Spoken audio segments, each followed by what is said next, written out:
Sa kaalam ni Solomon or wisdom of King Solomon, iyang gi-analyze nga kining mga daotang mga tao sayop. Sa inyong paminaw, sakto ba ang analysis ni King Solomon nga ang daotang mga tao sayop ang ilang panghuna-huna? Sakto siya o sayop? Ang daotan bang mga tao sayop ang ilang panghuna-huna? Sakto ba si King Solomon o sayop? Mura man sad mo daotan, di man sad mo mutingog.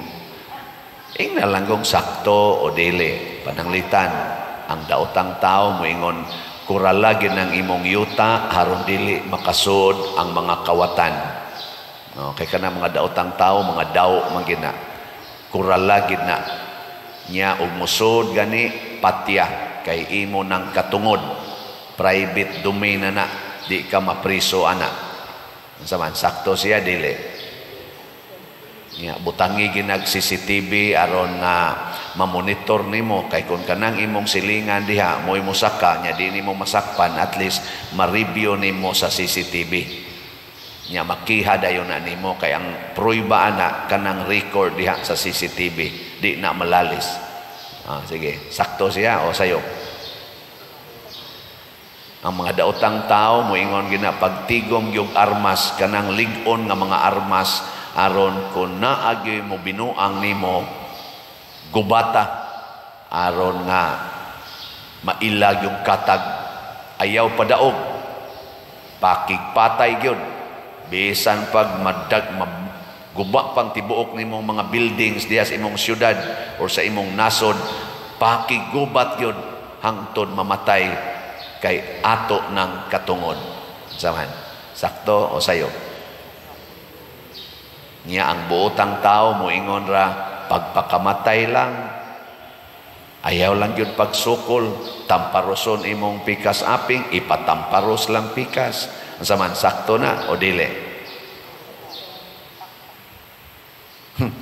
Kung naay mukawat sa imong butang, ayaw na lang nagbawia, pun-i hinoon, pun-ig hatag.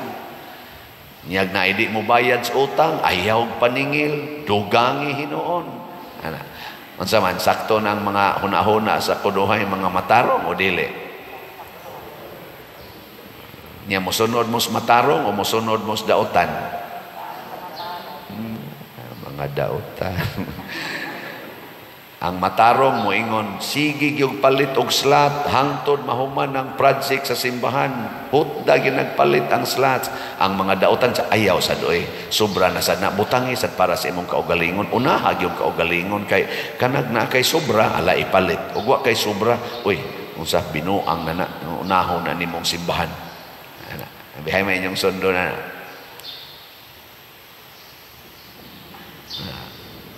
Guban ang imong balay kay nakaali na sa daan. Moingon man ang mga matarong, guban ang imong balay kanang imong tindahan, guban na. Abisan gi kanang imong balay nga nakaali sa kumbinto. Guban na. Ana. Niya moingon sa mga daotan, ha? Nayabag ka diha, may magsilay gahimo ana. Imo guna. Imo gunang katungod, nganong imo man ang gubon. Panginabuhi guna nimo. Nganong imo man ang usbon. Oh, anak, hay may inyong sundo na. Na, kaduko-duko na. Unsaon man nato pag-ila nga ang atong desisyon bunga sa panghuna-huna sa taong dautan o kaha bunga sa panghuna-huna sa taong matarong. Unsaon man, ang taong dautan maghimog desisyon nga makaayo ra gyud sa iyang kaugalingon.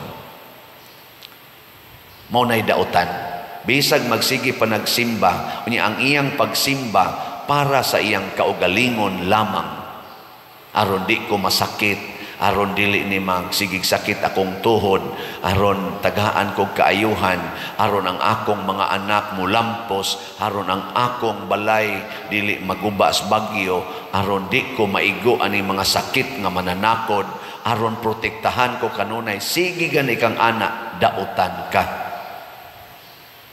Oh.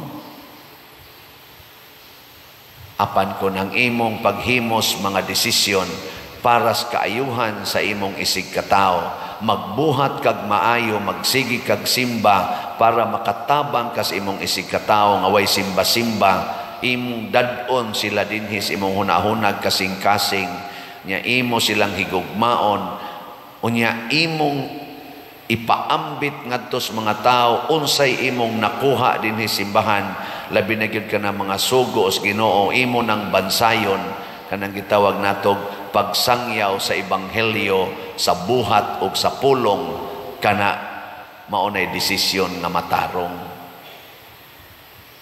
Isa dautan din na pader ug mo eskwela akong mga anak. O di man dautan, pero unsa may tumo nga imong gipa-eskwela? Aron makatrabaho, makakwarta ug mahaw sa kalisod. Unya, nag-ingon man ang ebanghelyo, bulahan kamong mga kabos. Nganong muhawas man kadiha, nga bulahan man ang mga kabos. Nganong maglikay man kas kakabos, nganong ang sentro sa imong paningkamot para man mawagtang ang imong kakabos. Wa nakamahaom sa ebanghelyo. Nindot ang tanan maingon ka, paeskwelahon gini na kog maayo akong mga anak, aron mas mosamot siya higugmas mga kabos ug sa kakabos kay mao ni ang gustos Ginoo. Kana amo ni sakto. Mo trabaho maayo imong anak aron iyang ipaambit ang iyang sweldo ngadto sa mga kabos. Di ba? Nilingay mong tupad. Naganahan ka na.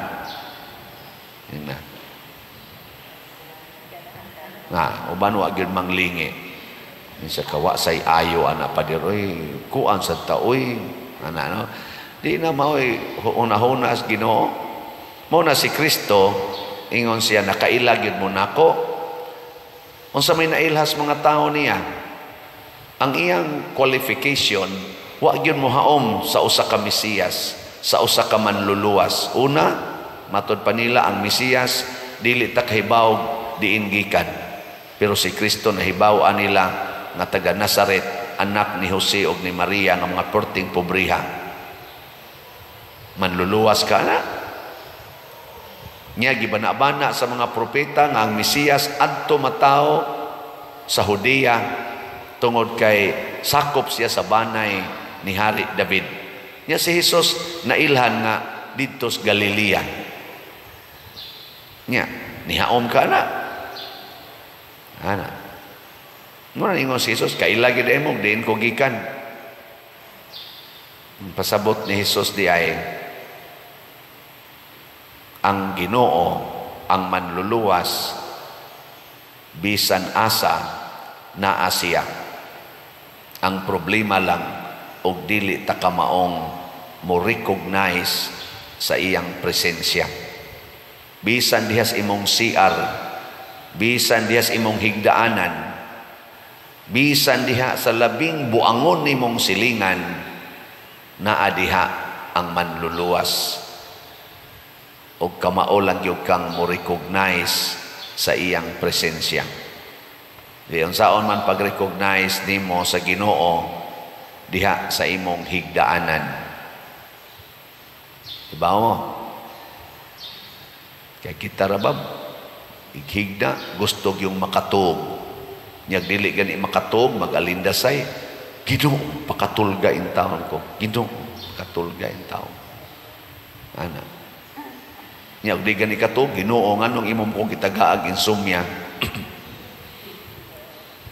Tagaan pag insomnia. Siya rin ito hinungdan nag-insomnia kaya sige gunahunaan ng mga kwarta, mga utang, mga unsa pa na diha, mga problema, inighigda unsa man imahe na sa kamatayon. Mahinumdom unta kang ang Ginoo mihigda sa iyang lubnganan, nga kitang tanan mo higda gyud sa atong lubnganan, nga duna gid tay katapusan. Unya ayaw nagkabalaka sa mga butang sa kalibutan inighigda nimo, kay wa nay siguro makamata pa ka. Bitaw. Ayaw na baunas imong higdaanan ang imong problema. At tubangan na lang sa niya anak kung makamata pa ka. Pasalamat sa Ginoo nga nahuman ang imong adlaw nya ing na dayon Ginoo ihatag ang kalinaw sa imong sulugoon nga mopahulay na. Ana. Nya wa na ka. Inigkalimot na nimo. Wa na. Ginoo na nagbuot nimo. Kisa pa may gabuot ni mong muhangos pa ba ka, mulihok pa ba ng imong atay, mulihok pa ba ng imong kasing-kasing, mulihok pa ba ng imong dugo, mulihok pa ba ng imong baga. Wa na kay kalibutan. Your world is now silent. Wa na kay kalibutan. Ang Ginoo na'y nag-handle nimo. Unang ang among prayer nga gitudlo namong mga pari, mausad ta na inyo, kanang prayer ni Simeon, Lord, let your servant go in peace or rest in peace. Into your hands, Lord, I commend my spirit. Sa imong mga kamot, itugyan ko ang akong espiritu. Pwede sa inon, sa imong mga kamot, itugyan ko ang akong kaugalingon. Amen. Ato, ka, huwag tang ng imong insomnia. Lagi. Ako, inighigda na ko, layo ra gyud kayo ng 3 ka minutos. Hagok na ko. Pero maghuna-huna gani ko, kanus mahalin ang slot, kanus kaning mahalin. Sus, mahurot baka ni, hapit na rabang pista. Hapit na rabang pista. Uy, ang katong akong gisugo, natuman baka to. Muabot talaga adlaw, di ko katong. Bitaw. Kanang malimot ko ba, pag-surrender sa Ginoo sa tanan, nakana din akong paghigda, katapusan na di na sa tanan. Ngawa na di ay ko'y angay pang huna-hunaon, I surrender everything. That is the symbol of death, ang atong paghigda. Death.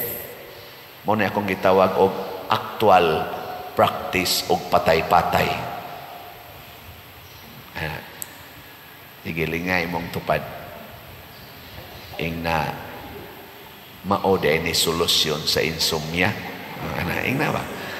Ing na maora de ni solusyon na may uban ingon inom og milk before ka mo matog sa patong uban daghang kay na mga kuan pag meditation uban pa di oy huna-hunaa surrenders Ginoo ang tanan, all everything, mind, heart, tanan kay mamatay nako.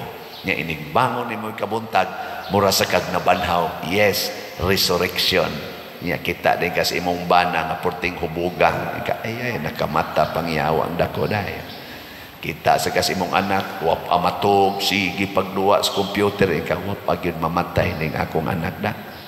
Pasabot wap makatog ba. Ana. Lingaw ra sad ka. Atubang na sad ka. Lord, salamat sa bag-ong kabuntagon. Tagay ko sa imong kaalam aron ka mao kong muhandol aning mga butang o mga tao na imong gipiyal nako. Mumisa na sad koron Lord, mubaligya na sad kog slat, ambot do na pabakay mo tuo ani akong pagbaligya. Nya moingon dayang Ginoo, sige lang gyud kay kanang mutuo mamatay o di ay kanang mawa ng ilang mga kabalaka. Ang dili mutuo mga dautan na sila. Na padayon kog baligya sa salat karon kay buhi pamangko. Ang atong halin sa atong SBF dag niabot na og 15,217 slots na apay 44,783 slots na available, 500 pesos per slot. Nagsige mong tan-aw sa atong kumbinto. Sa inyong tanaw, nag-anam o kabati o nag-anam kanindot? Kana, hutda na ninyong palit na pa 44,783 nindot sa kay atong bayranan. Pero believe ko sa atong mga contractors kay igo ra gyud silang mupada og bill nya wa na gyoy paluap, maghuwat ra gyud silang bayaran. Pero mo padungog-dungog lang ang pipilano, pero kita sa ning kamot lang sa tagsigig hatag nya kutob sa naa na natay ato hatag na sadta. I believe kay ko na itong mga contractor sinawton tandugay pa ni sila mga matay.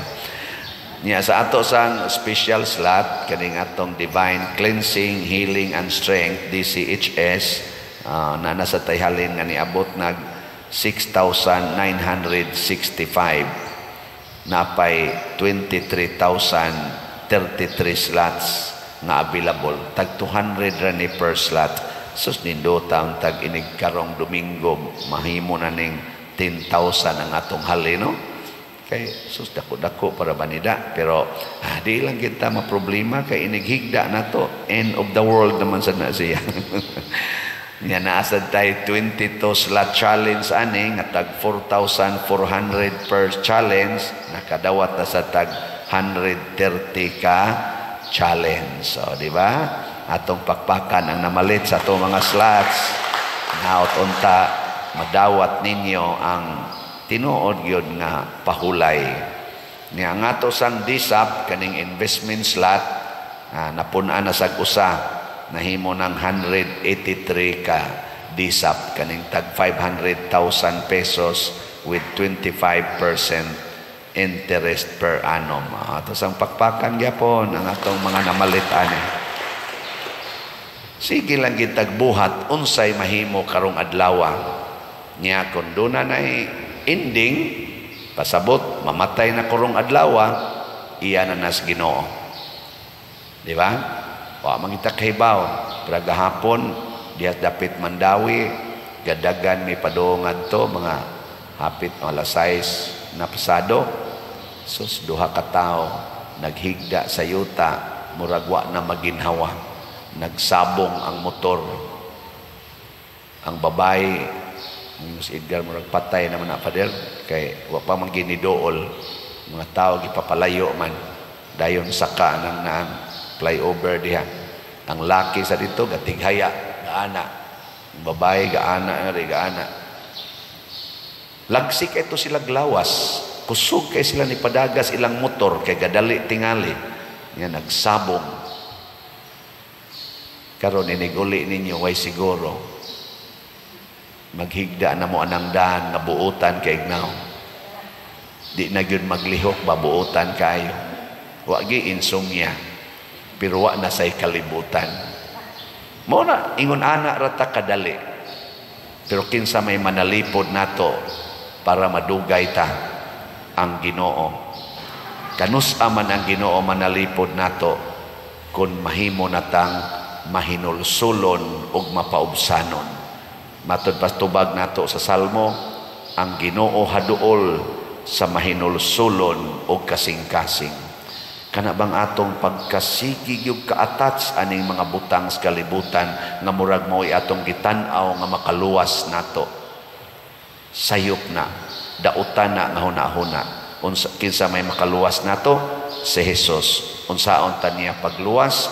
Pinaagis pagtudlo nato unsaon pagpuyo ang ebanghelyo.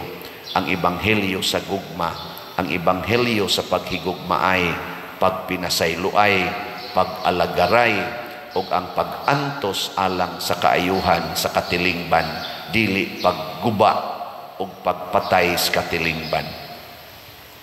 Katubit ang ato makinaraang mga buhat, daghan kay ato nga full of wisdom. Karon gisapawan na nis mga scientific ug sa mga modernong pamaagi. Muna karong pista pohon, unang Sabado sa atong nobinaryo, sa una nag-Christian disco man ta ato, karon ato na nang giingon baile sa tibuok parokya. Magbaili ta kay kinaraan ba niya ang atong role, ang mga dalaga tabunan gining dughan, tabunan ang pusod, tabunan ang legs. Di ka kaso diha og wa na nimo tabuni. Kay karon anas mga diskuhan, giablihan ang dughan, gitungtungan na lagamay kaayo. Ang pusod porting kitaa, ang pari nagpanilap na punan pagiskigol nga gisamaran pagidiri ang short nga porting mubua, malipong ng pari og tan-aw. Tabuni na ninyo, tabuni. Nya mo apil mo sa atong baile. Ana no? Ang ato sang sayaw wa sad nang kidlap-kidlap nga suga nga murag hapit di maklaro kinsa ning mga yawaang nanayaw. Siga ang suga, nangita patarog mga Petromax, naabaroy mga Petromax atong gamiton. Ibalik natong kinaraan. Nya ang mga laki sad di nato pasudlon nga nag-short lang, nagbadoy kaayo, kanag yung formal o chinilas okay ra pero formal. Unya di sad ka pwedeng musayaw sa babae na wa kay ihalad nga kwarta. Pasabot di tika yano-yanohon og hikap-hikap muhatag kog pahinungod para sa katilingban. Man na responsable ka ba?